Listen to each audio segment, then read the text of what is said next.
नमस्कार, आज आपण बनवणार आहोत पास्ता। आपण गॅसवरती कढई ठेवली आहे, त्यामध्ये थोडं पाणी घेतलं आहे। 1 चमचा त्यामध्ये घालूया आपण थोडंसं तेल आणि थोडंसं मीठ।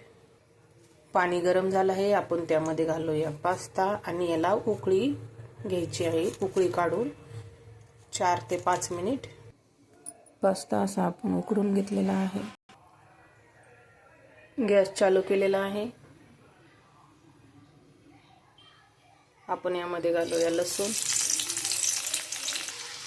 कांदा कट केलेला छोटा,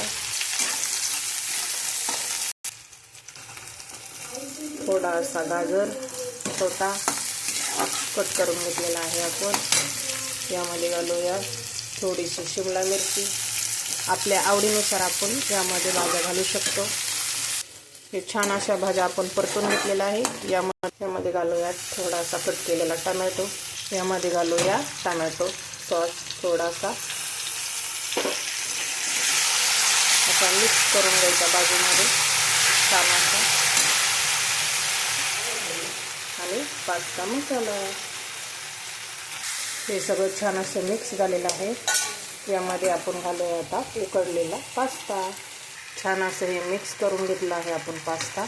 यामध्ये चवीनुसार थोडंसं मीठ आणि बारीक चिरलेली कोथिंबीर। छान असा आपला पास्ता तयार झालेला आहे। अशाच अजून नवीन रेसिपींसाठी मला फॉलो करा। थँक्यू।